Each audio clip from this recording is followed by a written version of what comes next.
Hello, you dumbasses. I'm here in this room in Vienna. So, yeah, I know that I usually produce content while I'm walking down the street, going to the gym, doing things, taking action and activities. Doing activities, I mean. So I usually do that type of content, produce that type of content. But now I decided to change it. I decided to produce a new type of content from my fucking shit room. This is a shithole. Yeah, okay, it's better than the room. Room. Cool. I'll give it that name. It's better than the room that I was staying in Egypt. It's just slightly better, but I mean the concept is still the same. I don't own a mansion. I don't care about rooms. Why the fuck are you talking about rooms? This is just fucking shithole. Oh, but you know it's got a bed. Yeah, in Egypt they did not have a bed, did I? So here's a fucking bed.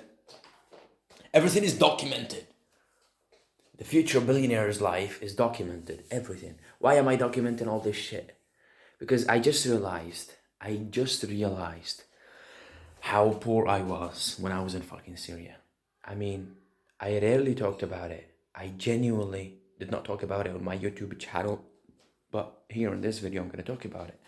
We're, we're gonna uncover the truths in Syria. Because in Syria, I remember growing up, I mean, I would wear the same jacket for 2 years. This is the first time.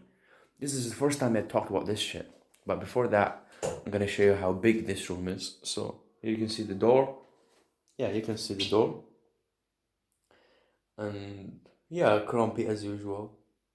You see the fucking shit window, my clothes hanging, and here is the wardrobe. Yeah, and that's it. Is my laptop sitting there working. What was the last thing? What was the last thing that I was working on? You can see it on my fucking tabs, and here it is. That's it.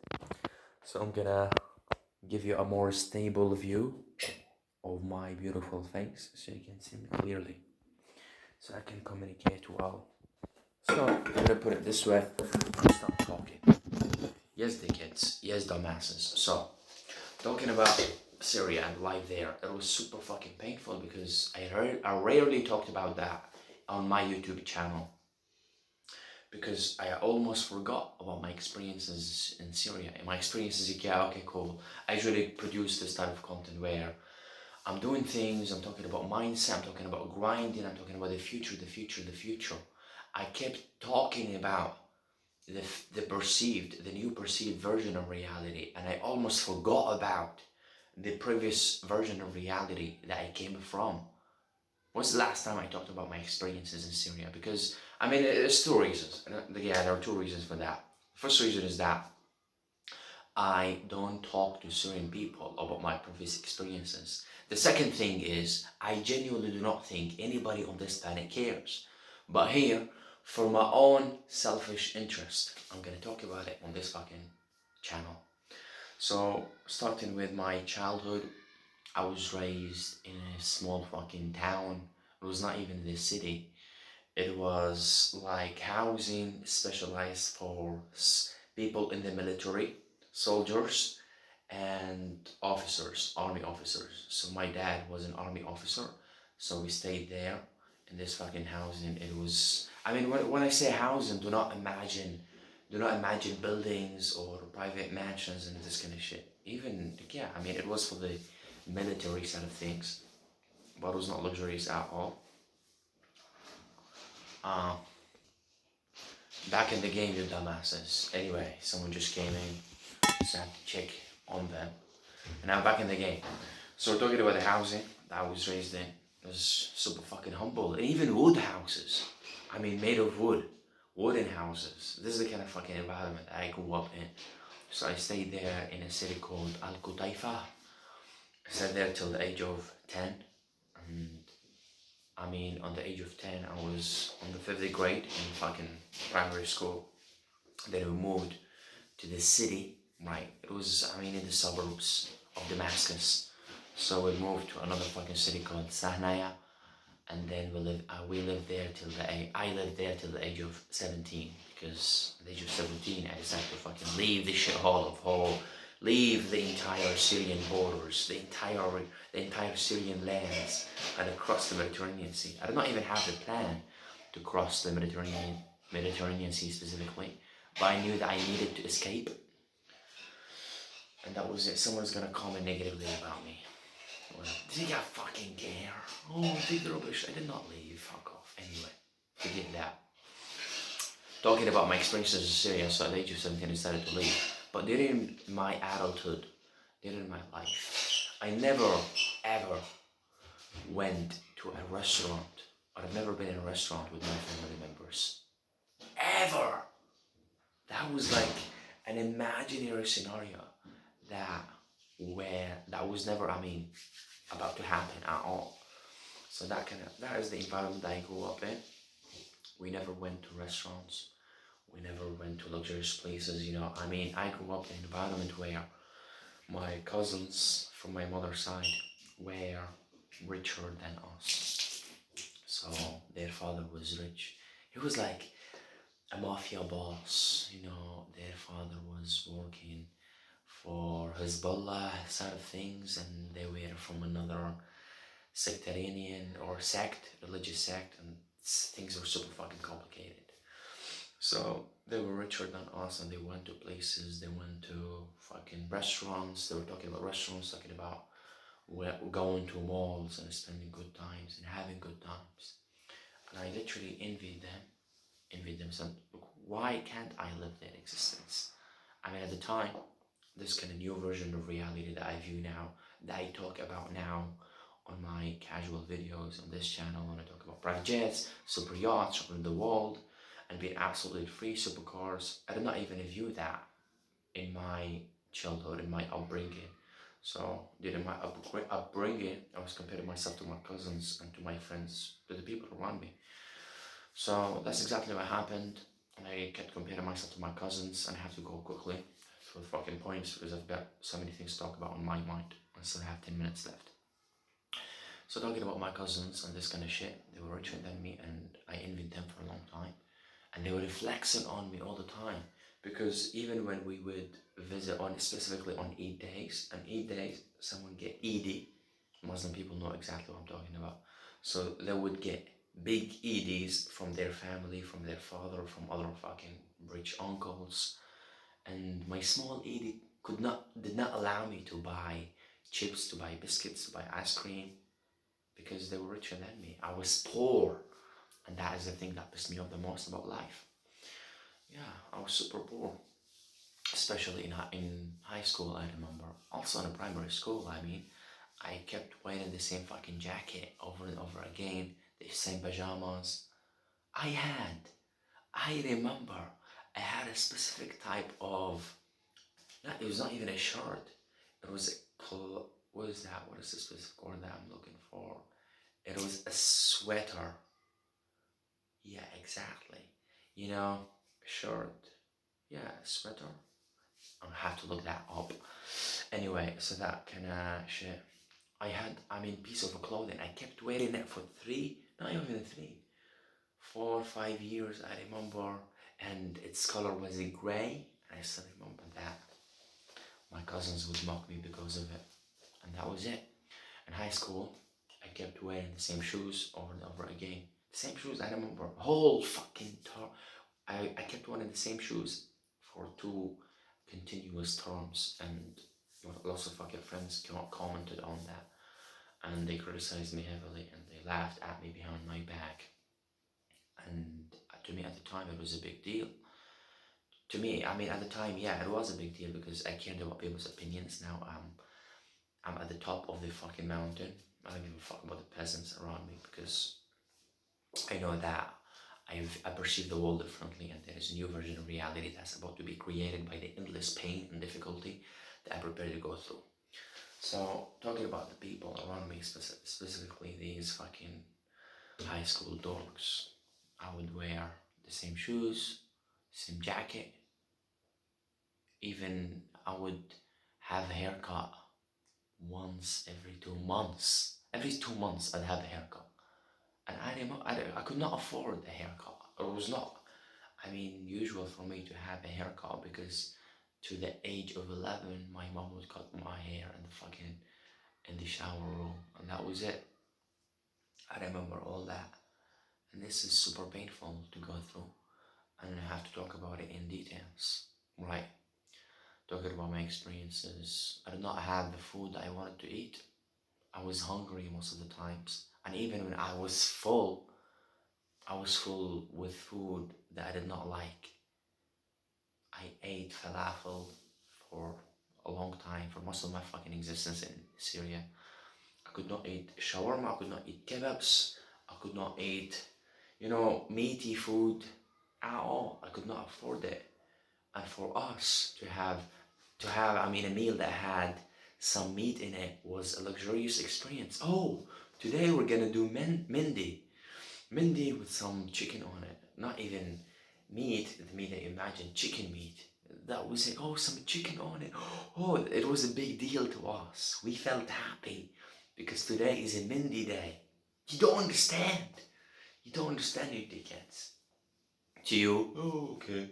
Go to the grocery store, get some fucking chicken, put it in the fucking oven or the microwave. We do not even have a microwave. Microwave? The fuck is that? It was an invention to us. I'm telling you.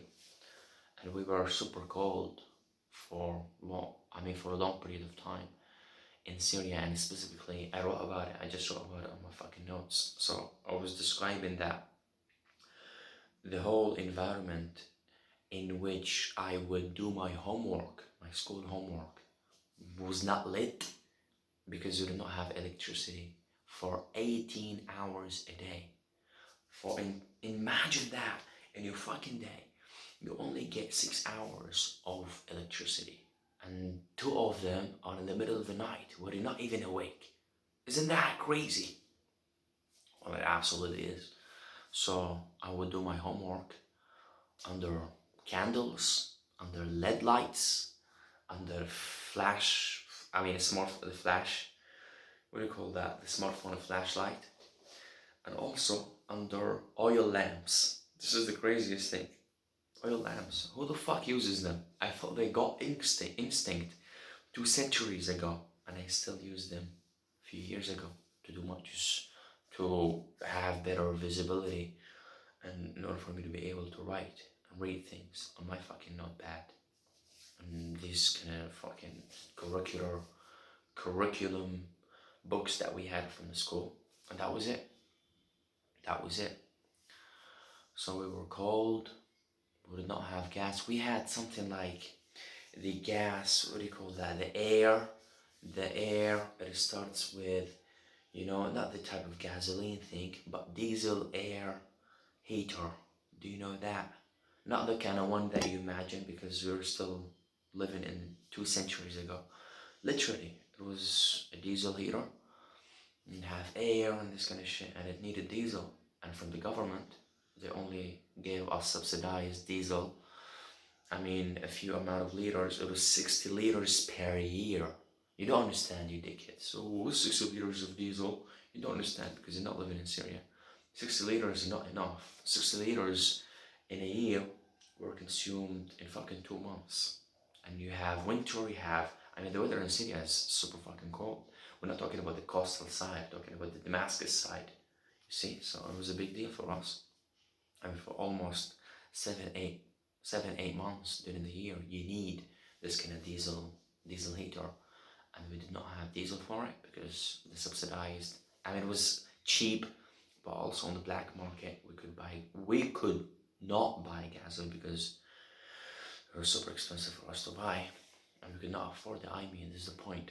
Also, if you think about it from another perspective, I was super poor. I would walk 4 kilometers just between the bus station and the English institution, where I would take some fucking English language courses, and that was it. Walk every single day. Do you know why I walked? Because I could not afford a taxi.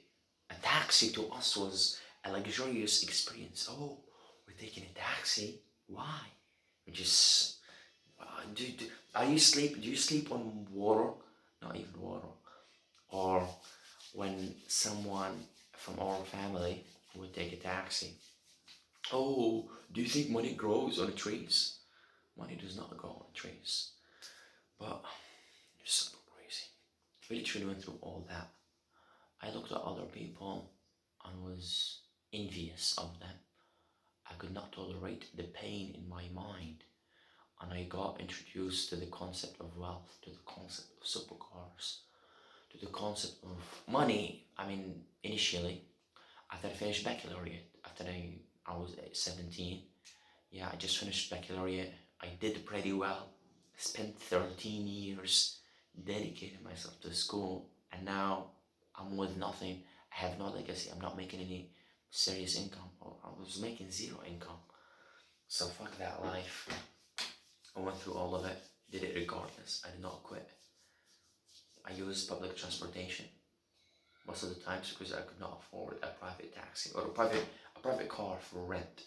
Yeah, but I mean, it was a common habit between my friends, amongst them. So they would talk to, like, not even a taxi driver, but a normal car owner. Hey, would like to subscribe for your car service. What does car service mean? I'll tell you and explain to you exactly what it means. So a car service means you have school from 8 in the morning and you finish at 14. I'm gonna come and pick you up at 14, and I pick you up. I pick you up from school at 14 and pick you up in the morning in order for you to go to school early. And that was it. I could not afford that because I was poor. So what I would do is I would take transportation, public transportation, and take the fucking bus. I would take the bus. Fuck that life. You're gonna miss the bus, Mr. Legree. And now here I take fucking trains in Vienna. Trains, yeah. Syrians here are happy with the trains, but they don't understand how the world really works. They don't understand what money is. They don't understand what value is. None of them are gonna achieve the things that I'm gonna achieve in life. I know that my thoughts were absolutely random and I made some grammatical mistakes. I want you to forgive me on that. But I mean, that is the reality of the game. I'm not a perfect person. I will not be a perfect person, but all I know that I was born with a fire inside of me to conquer, to achieve, to be different from other people.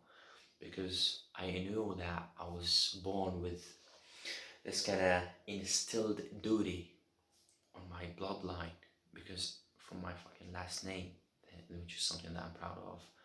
And also my grandfather told me about that a lot, and he told me that you need to relate to your history, to relate to your hometown, relate to your family.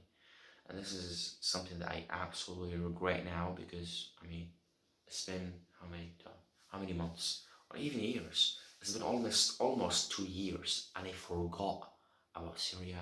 I forgot because I don't even talk about it. Yeah, you're poor. This, yeah, this. When's the last time I listened to my mom's complaints? I can't even remember. I never listened. I mean, it's been a long time since I listened to her complaints. I never complained at all. I forgot about my history in Syria. And that was a big issue because I kept imagining the new version of reality, and I forgot the old version of reality. The kind of reality where I existed for a long time, where I was raised in. And comparing between the two is going to give me the power. It's going to give me the catalyst in order for me to accelerate my progress and achieve momentum in life.